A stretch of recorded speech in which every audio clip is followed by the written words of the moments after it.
podcast, and I'm your host, Sean Zanotti. I believe life is about the journey, not the destination. To find the journey in every step of the road, the highs and lows, the twists and turns, the ups and downs, it's in those moments that makes life so beautiful. Our guest today has a journey of his own. His name is, well, I'm going to say he's known as Mr. Organik. So that's what we're going to call him, because that is what you're known as. Thanks. He's the master of manifestation. He's a rapper, a YouTuber, an entrepreneur, and is best known for his social media content, which showcases his lavish lifestyle and vlogs. Please help me welcome Mr. Organik to the show. Thank you so much for being here. Yes. No problem. You're welcome. That was a good intro, too. Have no fear. Mr. Organik is definitely here, keeping it pure, positive, and, prophetic. Oh, yes. We have no fear. None. Let's start off by talking about just that. Right. How did the name Mr. Organik come about? Well, it was just something I always said. It's always through the years you will find a word that people use that basically can be placed anywhere that sounds good.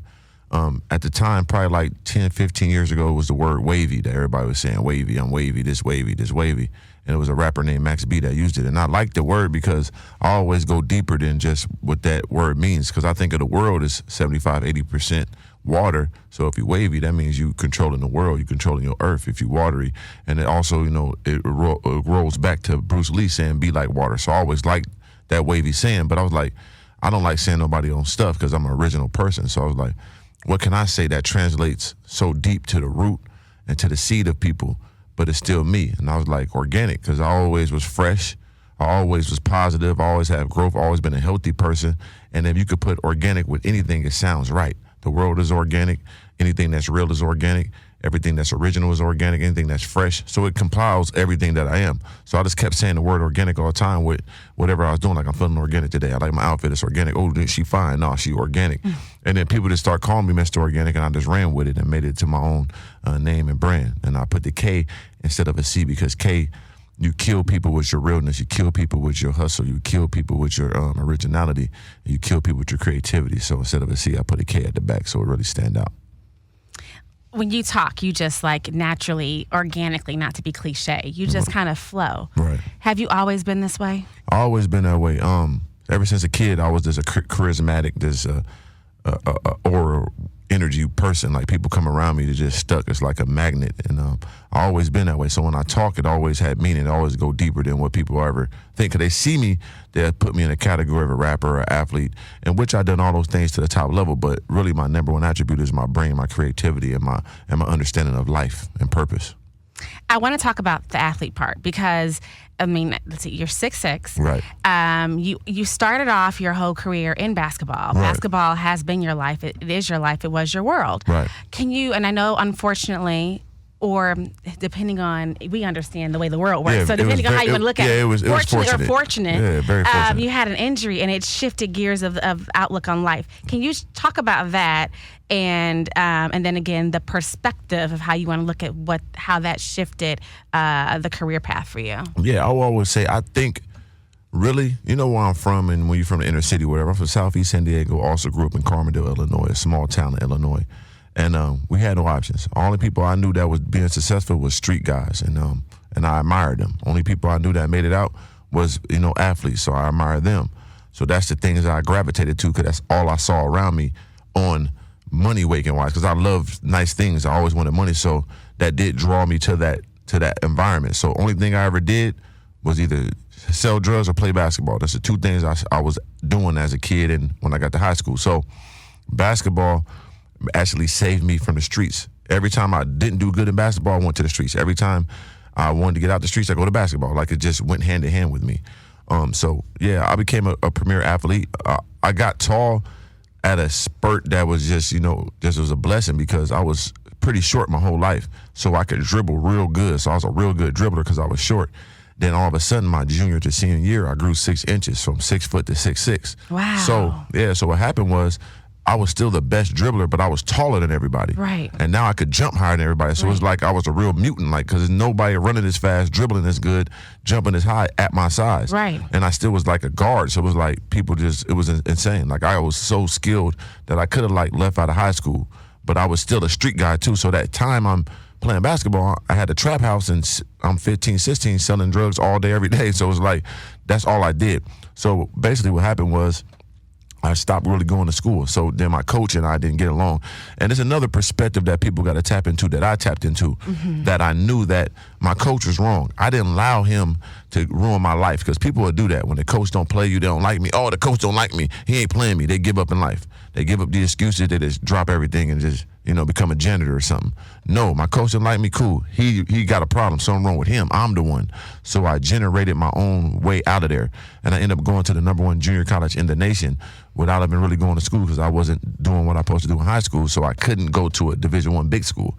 So I had to go to a junior college. So I ended up graduating high school, which was a blessing. Not even playing that much in high school, but still went to the #1 junior college in the nation, the best school I could possibly go to, because I never gave up and I never listened to nobody that downplayed me or tried to put me in a box. So that was a blessing. Then when I got to school, I did pretty good, but at the same time, school's not for me. I couldn't really get my grades right because I wasn't paying attention in class. I didn't care about class, but I still was good in ball. And I ended up going to, out in Arizona, and supposed to play out there at Arizona State. But once again, my grades weren't right. So what happened was, like I said, when I don't do basketball, I go to the streets. So I ended up leaving school and just going to the streets and getting money that way.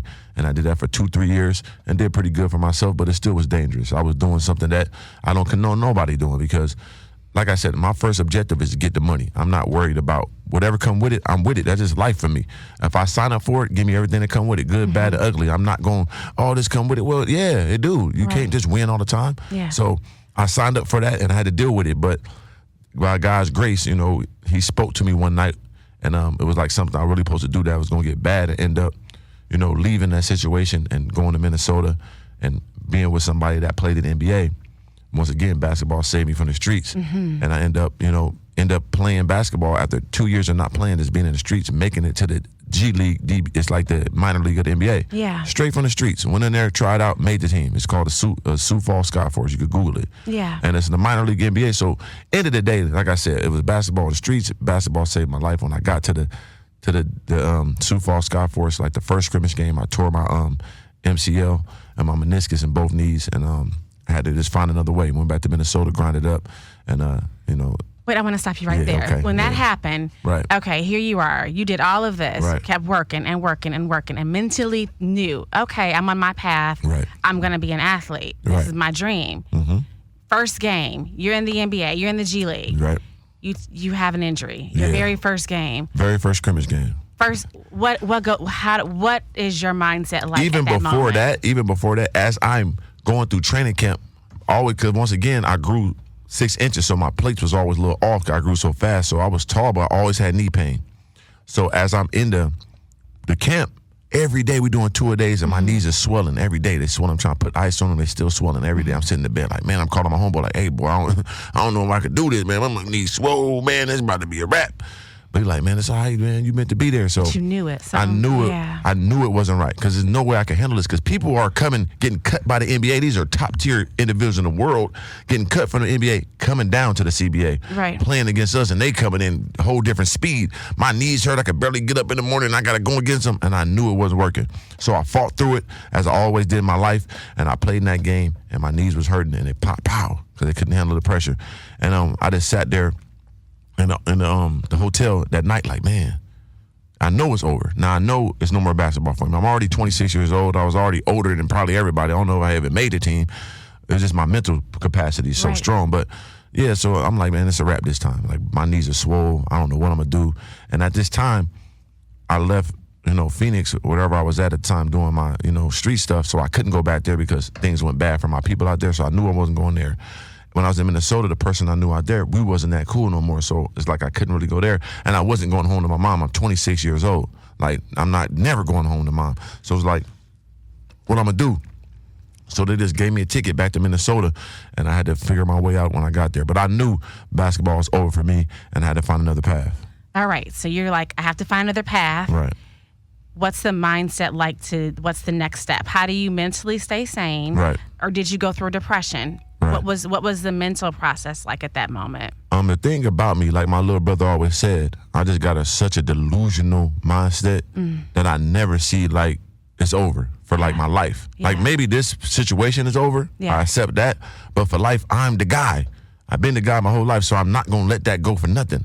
So it's never like, oh, what I'm going to do, it's over for me, boom, I'm finna just sit here and just decompose. And I was like, I'm finna find me something else to do. This one meant for me, boom, what's next? You know what I'm saying? Whatever I got to do, it's finna be done. And like I said, anything else fails, I go to my street mode, and it's whatever come with it. I go to the jungle, and I'm a lion, and I'm going to eat and kill whatever if I got to. I hate to do it, but I will. So that was my mindset. I just got to go back to the streets. You know what I mean? And that's what I did. Okay, so you did that. Right.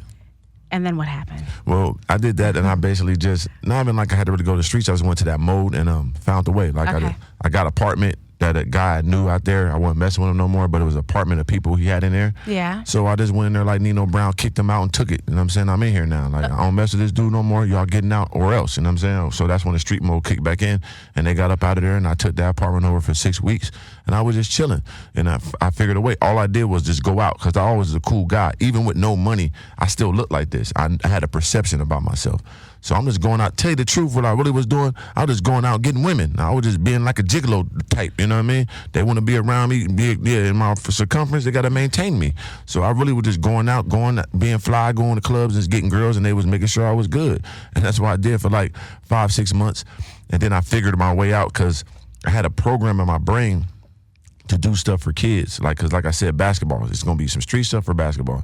And it's a program I want to do to train little kids that no one really done, for like little kids from like 3rd grade to 4th grade. It was a gap that people never trained.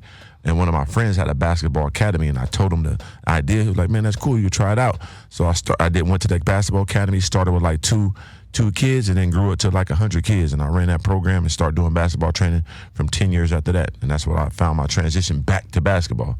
Like it's one or the other, you know what I'm saying? So then I went to doing that basketball academy and training kids for like the last 10 years before I found YouTube and all that stuff. Okay, so you found your passion. You're able to mirror your passion with the basketball, with helping children, inspiring children, and then YouTube comes about. Right. Tell us about that. Well, I saw a documentary on Netflix about YouTubers, how much money they make, and I always knew I had a charismatic personality, a real magnetism about me, and I always could talk and always was funny. So I was like, man, if I get on this YouTube, I just got to figure it out. Man, I know I could be good at it. You know what I'm saying? And one of my best friends, at this time I started doing music too, one of my best friends was doing all the music videos. So I told him like, hey man, if you just record me, we could do YouTube. But I didn't know what I wanted to do. I just didn't know like what was my niche, because that's the key. So I thought about it. That was like 5 years before I started. Then I said, man, I don't know what to do. Forget it. I ain't thinking about it no more. And then my friend, my Ace Boon Coon, my dog, Tall Guy Car Reviews, his name is Slim. I was just at his wedding. Congratulations to him. But he came in the office one day. We was both training in the academy. He was like, man, I want to do YouTube. I'm like, man, I thought about that too. Like, but I'm going to do, and he came with the idea, like, I want to do cars. I'm like, yeah, that's a good idea, because I always knew, and he always knew, the key to breaking into something is like, because white people do it all the time. They do stuff niggas do, black people do, and then they'll blow up. They do black man dance, or they talk like, and boom, they blow up. So let's do it the reverse way. Let's do what a white person do and do it the nigga way. And that's what he did. So we started doing car reviews, but we was being ourselves. So instead of being like, oh, this is a BMW 254, you can press the button here, it got 2,000 horsepower. No, we like, hey man, you press the button to come down, boom, you can sit back, drive like this. We just being ourselves. Right. So people gravitated to those reviews, and then we found the way in there. Yeah. And that was the key. You find a niche, you get rich. So boom, we started doing the car reviews. From the car reviews, start getting our own cars. From our own cars, we start living our lives. And then we got them in, and then boom, we broke through YouTube. Shout out to my dog, Slim.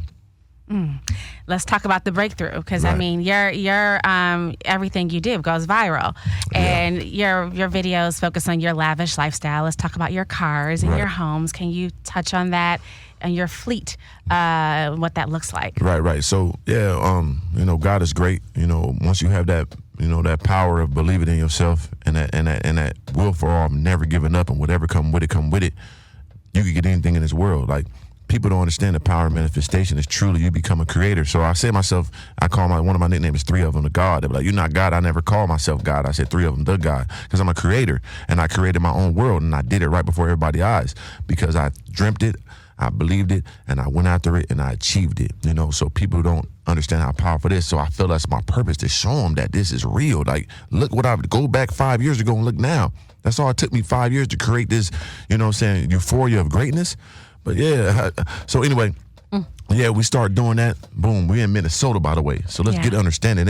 It's 8% black people in Minnesota. Yeah. There is no creators ever been in Minnesota history. Right. So not only we in Minnesota where there's no creators, it's only 8% black people, and we broke our way out of there. And then not to mention that every winter is the coldest winter in the world, just about. It's colder than Antarctica sometimes. Right. -50, with wind, with ice. Right. So we doing car reviews, so we got to figure a way to do this. I mean, like, they understand what we did. We came through you know what I'm saying, the ice age and created something like we real Neanderthalic caveman, one of them ones you never seen nothing like this in life. Right. So they got to appreciate us. So anyway, yeah, we found our way, broke through, and we made something in Minnesota. And I was the guy in Minnesota because, like I said before, I was already going out downtown. People already rocked with me. I already had all the girls. All it was cool. But now I got the fame with it. Now I got the money with it too. So it made it even more like supersized. So my homie Slim was like, man, I'm gonna move to LA because that's how we got opportunity lifetime to go big. Like, but me, I'm like, man, I dreamt of just getting to this level. I got a downtown apartment overlooking the city, 32 floors up, the best view, big old balcony. I got a Corvette, got a Hellcat. I'm living crazy. But it's still, but in reality terms of the big world, it's normal. Yes. So I'm a big, like how I'm living now, brain dude. So I'm like, damn, you right. So he went out here first. He came out to LA first, boom. He got his first supercar, McLaren. I seen it, and I'm still in Minnesota. He left. I'm like, damn, you right, bro. I got to go big. So I watched him go, and then I followed behind him 6 months later, took that leap of faith. So you got to understand, Minnesota, I'm paying $1,800 for the best apartment in the city. Right. You come to LA, you're going to have to pay $5,500 just for a cool top level. And this is downtown LA, so you paying $4,000 more for the same thing you have out there. Right. So I'm like, damn, you know what I mean? Shit, me, I'm cool. So stay where I'm at, man. You save my money. But I said, forget it, let's go. You know what I'm saying? I came, I took that leap of faith, and it changed my life. So I moved here like almost 2 years ago. And I came here scared to know what I was going to do. But like I said, I say no fear, but it's not like you don't have it. You're not accepting it. I say no fear because it's just an energy. Accept the fear. Don't be running from it. Yeah, have no fear. Come on, give it to me. I got you. Come with me. Yeah, you scaring the shit out of me, but let's go. Accept it. And that's what I did. And you take those leap of faith and you attach yourself to that fear and you will go to a different stratosphere. So I came, saw, conquered. 2 years later, now I'm in Malibu, 2-acre estate. You know, I got the 488 Spider Ferrari. I got the 4x4 G-Wagon, not the regular G-Wagon. No. This is the 4x4 square. There's only 1 of 300. My color I got is 1 of 20. Yeah, the McLaren 720S. The doors go like that. Boom, boom. Not the regular like this. No, it got the roof come up with it. Yeah, AMG GT, 2-door Benz, the one with the long nose. Not the regular one, not no 550. No, it's an AMG GT. Google it. Legendary. You know what I'm saying? And what else I got? Oh, the Rolls Royce Wraith. I can't forget that. That's what you see me in, right? With the manifest on the back. Yeah. Yeah, so, and of course, I bought my mom a Benz. I gave my brother a Hellcat Super Stock, you know. I got my mom in the condo around the lake and all that. I take care of all that. Like, so I take care of my people. So not only did I manifest and build my enterprise and build the world for me, I did it for everybody around me. Why was that important for you to do that, what you just said right there? Why the importance of not just taking care of yourself, but making sure you take care of your circle? Right. Because at first, I was on a selfish mission of greatness, and everybody knows it around me. As you hear my story, you never hear if no one was with me. You never hear no one helped me. You never hear no one was by my side. I was going to war with the world by myself, but I was okay with that. I knew I was built for that. You know what I'm saying? I always picture myself like Thanos from Avengers. I was that one that had a mission to change the world on my own, or whatever came with it. So I never looked at, oh, they didn't help me. No, because y'all don't understand. I knew they couldn't understand me. I knew they didn't get it, and they was gonna get it when it's already there, and that's fine. So I never held grudges against no one that believed in me, no one that helped me or checked on me and all that stuff. That's okay. I'm a man. But when it comes to me becoming successful and I reach my goal, now I can reach back. You know what I'm saying? And say, see, I told y'all. You know what I mean? Yeah. It's okay. Y'all know I don't owe you nothing. Right. I don't owe nobody. No one can say, man, but no. Right. To tell you the truth, even my dog Slim, that we came with the idea, I gave him $100,000 cash just for being real and put me in this position to give me that idea, and we grinded together. That's my dog. People with 100 million wouldn't do that for people. But I'm just so pure and real, I reciprocate the karma of the world that blessed upon me. So once I got to a position of power, I always told my mom, give me a year. You ain't have to worry about nothing. And she believed me.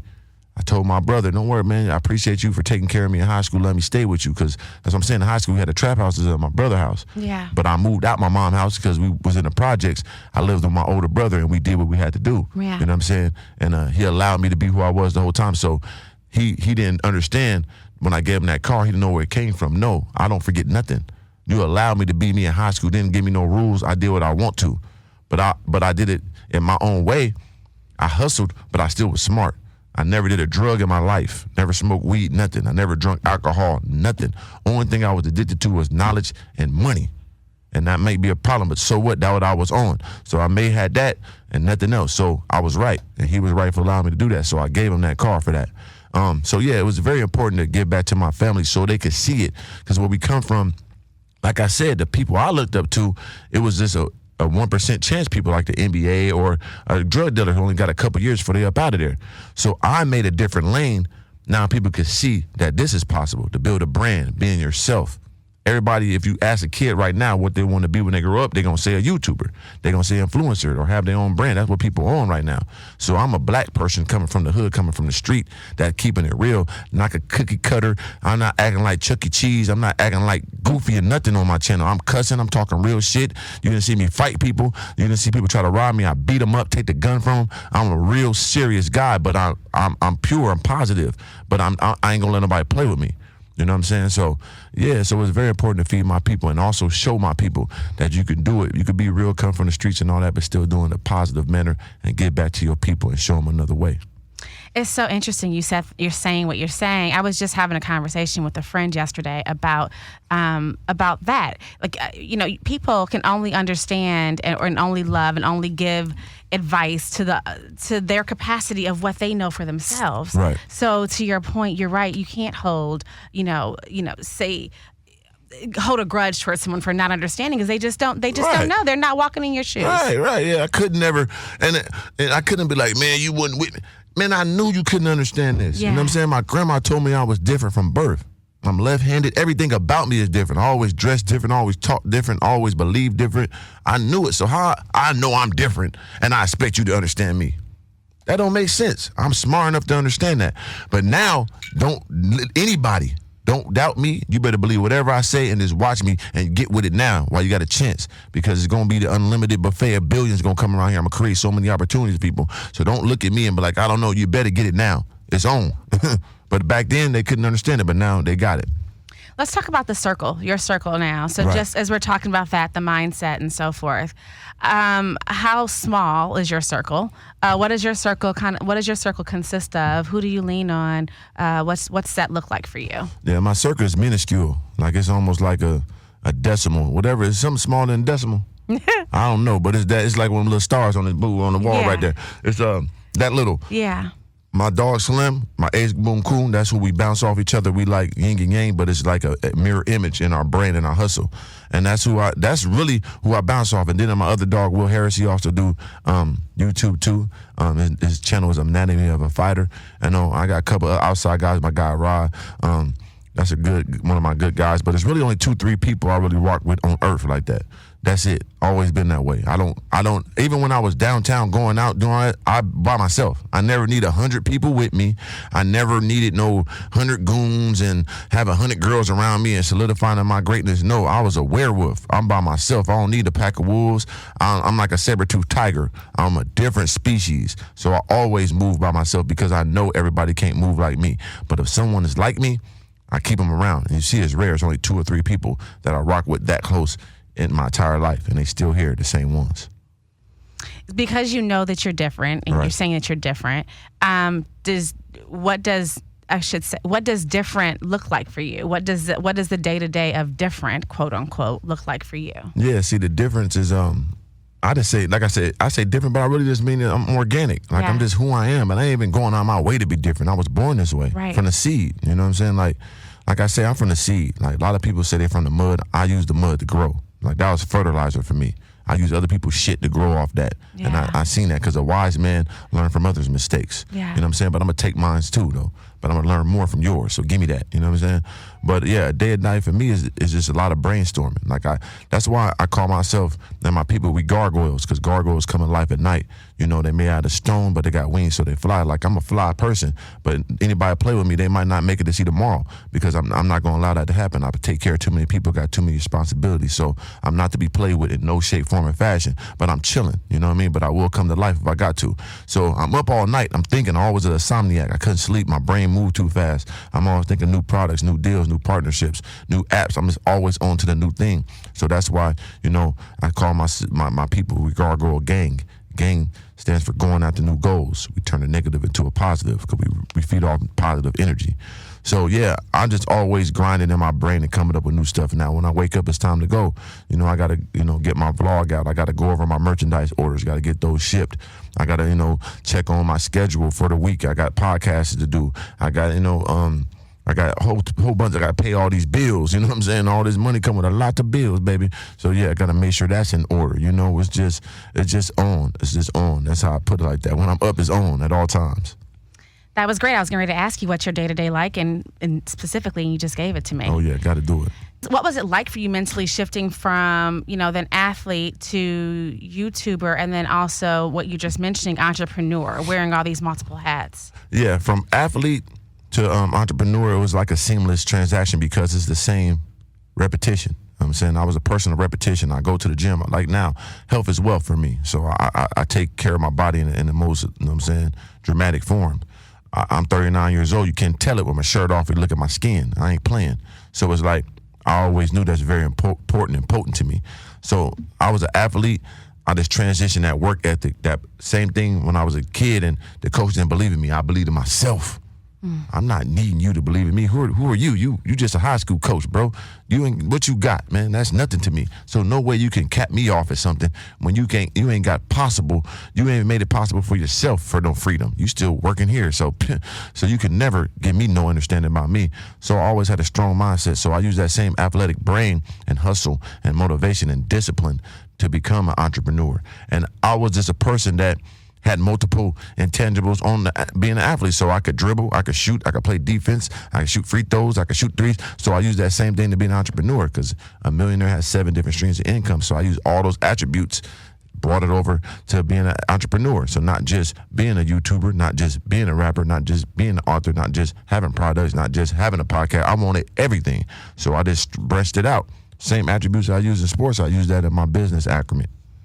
Is there one hat that you think that you wear that's superior to the other hats, if that makes sense? Is there is there one component that's like, okay, this is my path, this is my baby, this is really sure. What would that be? I mean, the path that I know that I'm going to, and that's going to separate me from everybody that ever, you know, that went into this field, is just being a creator. And if you think of a creator, you think of Kanye. Yeah.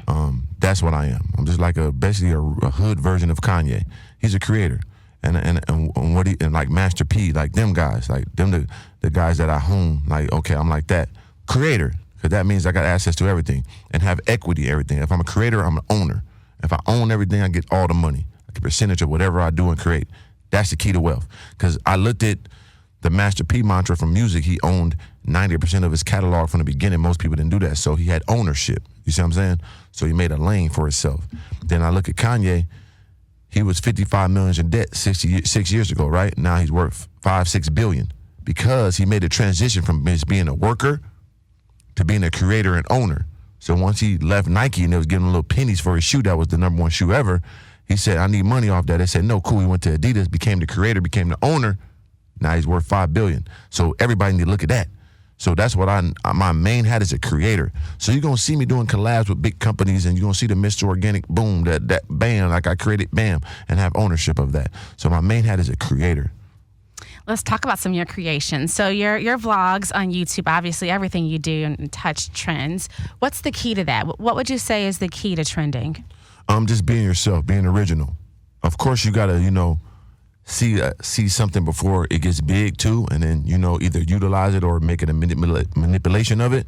But the key is being original, being organic, finding something that no one's doing, and then doing it your own way, or someone's doing it a different way.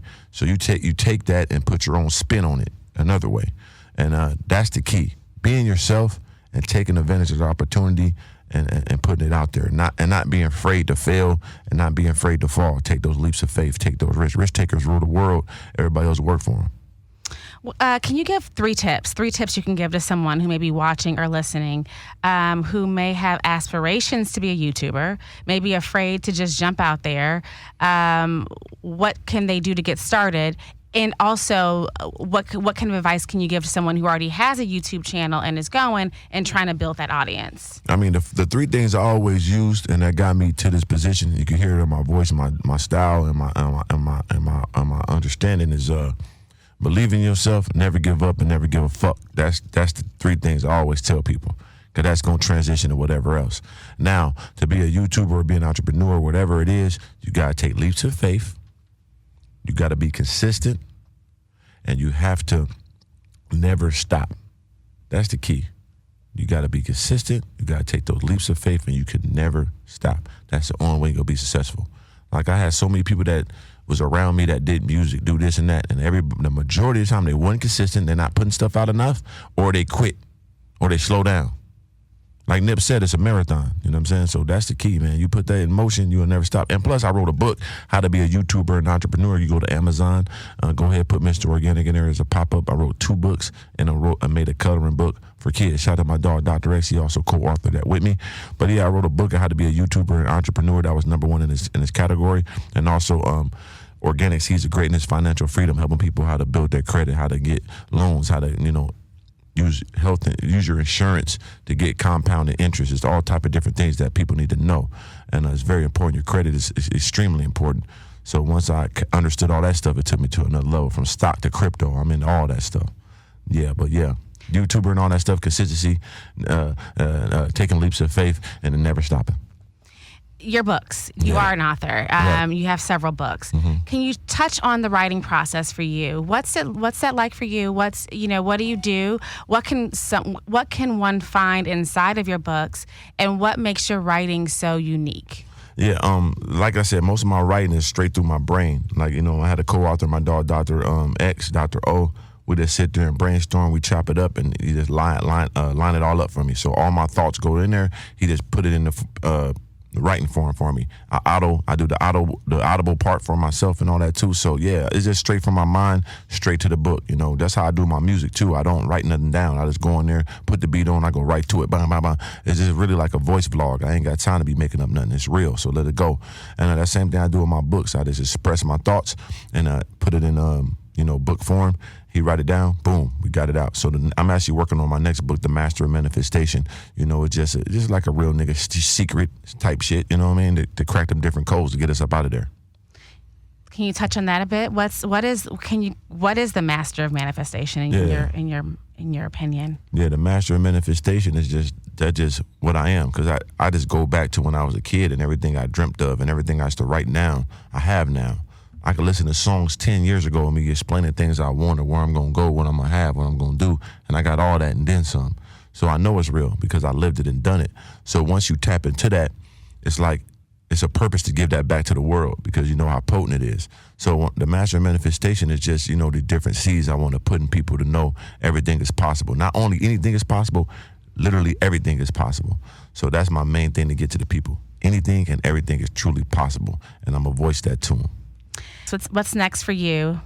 My end game dream is me having a big old just warehouse, right? Mm-hmm. I just want a big old warehouse, and there's a lot of just smart, think tank people around me that I could sit in a big old desk like Dr. Claw from Inspector Gadget, and I just sit there and just say my ideas to people like, okay, today I want to do these, robots. I want them to be able to clean the house. They look like people. I want them to go around, boom, let's get that going, boom, get out of here. Now I want to do this, you know what I'm saying? I want to have I want my own flower company, Mr. Organik Flowers. So, people got the big Venus flowers, smell good. No, I want Mr. Organik Flowers. It's going to be made like this with boom, boom, boom. Go get on that, bam. I want to, I just want to be a creator of I just want to sit in a big old think tank and create all day. I want to come up with 3 to 5 businesses a week and let them just all sprout out. That's what I want to do. Not only that, I also want to, I got an app I'm working on with stock trading and crypto that people could practice on it, but at the same time get real money. I got that coming too, so stay tuned. And also I'm working on something major too, like you know, like we got Mr. Clean, right? Yeah. But we're gonna have Mr. Organic. You know what I mean? And all organic products in the cleaning products. So he gonna be up out there because who is he? He don't exist, white dude. Bald man, come on. I'm really Mr. Organic. I'm here, and I want you to clean your stuff in the right way. All organic ingredients. Because I saw what Jessica Alba did with that Honest company. She got $1 billion off it. I need some of that. Right. You know what I'm saying? Yeah. I see everything. I see all the business move. I need $1 billion quick. Yeah. But once I get that first billion, I can relax. Yeah. Because I'm gonna get that billion.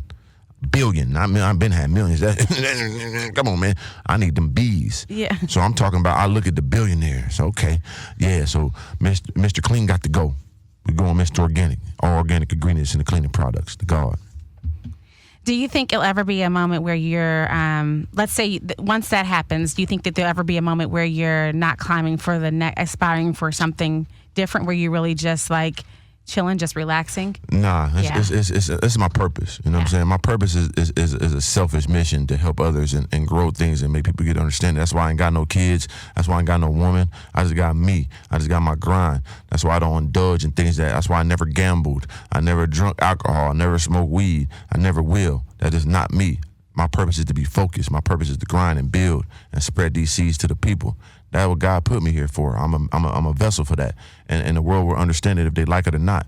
And I ain't cookie cutter. I'm a cuss. I'm gonna have women. I'm gonna do all that, because that's what I want. But end of the day, my purpose will be fulfilled, and I'm gonna change people's lives by keeping it pure. I'm not gonna be one of these guys acting like a pastor to get caught playing with kids in the church and all that, or acting like I'm the happily married man to get caught cheating, doing threesomes and all that. No, I'm a single man. I do whatever I want, say what I want. I ain't got no attachment to nothing, because I really don't got to do nothing for nobody. But I feel like I'm pushed to do that, so I will do so. But I'm gonna keep it pure and do whatever I want in the meantime. Okay, well, since you mentioned that, is that a desire of yours? Or are you looking to settle down and have a family and so forth? Never thought about it. Really? Never been in my mind. Never so your thought no mindset's whip always picket in fits. business. Ever. Always. Me, business, and helping my people and get them understanding. Like I had a girl, probably had like 2 girlfriends in my life. You know what I'm saying? I'm 39 years old. That's just not my thing. You know what I'm saying? It's never their fault. Like I can never be like, oh, she didn't. No, every girl I was around, there was legendary people. It's just me. It's not for me. It holds me from where I really want to be and where I really truly need to be. I'm here for my people, and they need free. And people need Mr. Organic, because it's people that's married that's miserable. It's people that got jobs that hate it. It's people that got kids they didn't want. There's a big mistake. It's just the truth, and they stuck with them. They hate them kids. It's what it is. See, I have none of that, so they can live through me. I'm the vessel of my people. And they can see me and live through me, and they can be happy and enjoy my life because they can't enjoy theirs. So that's what I'm here for. Wow. Okay. Tell us what's your secret to staying whole? My secret to staying whole is just keeping it pure with myself. I can look in the mirror every night and truly be happy who I am. I can't be like, man, today I got to come up with it. No, I look at myself and like, man, you is doing it. I look around like, man, you did all this yourself. You truly are you. People ask me what I do for a living. I tell them I do me for a living. And it's true. I thank God I didn't become an athlete. Like we said earlier, it wasn't unfortunate. It was fortunate. It's tattooed on my arm, actually fortunate that I didn't become an athlete. Because they can't even talk. Name me an athlete that stands up for a cause that's still in the league or any of those leagues. Give me one. You got LeBron, but he's the most hated person in the NBA. They just did a poll. You see what I'm saying? And he's the top player in the league, got all these championships, all these great things, and he's the most hated person in the NBA. Know why? Because he kind of speaks his mind. Not for that much, just a little bit. Name me another person, name me another athlete right now that's in any of those leagues that speaks their mind and they still there. They're not, because they can't. So I have a purpose, I got a voice, and I could use it, and I could build my people up. I could give them everything I could give them, and they could win, and using my mantras and understandings. All right. Well, I want to wrap up with the segment that I call Tell and Tell, which is a play on the word show and tell. What is something that you can tell the audience that has deeply impacted you, something that the world does not know about you? I really don't know, because, like I said, I was so delusional in my path that I never dwell on things, you know what I'm saying? So I probably need to take time sometime and really think about my life, like, what did you been through? Because I just be going forward, Yeah. I did lose my dad, like when I was in 7th grade, but I never knew him, right? So I don't feel like it truly impacted me, but the more I heard about him, the more I looked like him. People saying, man, you're just like him. I probably wish I had more interactions with him when he was here, because he was a legendary guy, you know what I'm saying? So I think that probably impacted me, that I never had a dad around like most people don't from the black community. 75% of us grow up without fathers. So I just feel that could have did something good for me. That probably made me go harder. But in the day, he gave me this legendary DNA. So I think that was the biggest blessing. Me not knowing him, and he just blessed me with the genetic shit. Yeah, well, you probably still feel him in spirit, I'm sure. Yeah, probably do. I blessed him. He lucky with me. Yeah. Well, thank you. Thank you so much for being on the show. I appreciated this conversation. If someone wants to follow you on your journey, how can they get in touch with you? Well, it's Mr. Organik, Organik with a K. One word on Instagram, so it's MR Organic. Instead of a C, put a K. That's my Instagram. Also, YouTube is Mr._Organic. Same thing with a K instead of a C, MR_Organic. And you want my products, books, soap, sanitizers, clothing, whatever you want, OrganicLifestyle.com. Organic with a K, lifestyle with a Y. OrganicLifestyle.com. Well, thank you, Mr. Organik, for being on the show. I appreciate it as you drop some gems here. Oh, yeah. Much seeds. We giving seeds, man. Yes. You can't do much with a gem, but look at it. A seed, you let it grow inside you. Yeah. You know what I mean? You let it blossom. Yeah, from the grow. seed to the root to the tree to the fruit, we're going to keep it organic. It's SRTF. Enjoy the process of life. Stop trying to skip the process. People want to plant a seed today. Guess what they want? The fruit tomorrow. I never seen that fruit. And if it is, it's GMO. It ain't real. We want to embrace the journey. We want the organic lifestyle. We want to plant our seeds, watch the roots grow, let them grow deep, and then that tree going to sprout. Then we're going to eat our fruit. And guess what? When we get the fruit, we're going to cut it up, eat the fruit, take the seeds out, throw it in the ground, and let somebody else grow some more. 3 of them. Yes, that's it. That is it. We're going to embrace the journey. Well, that is it for this episode of The Journey Told Show. I'm going to leave you with words that my father so often said to me, and that's to be the best version of you that you can be. Until next time, folks, let that sizzle in your spirit.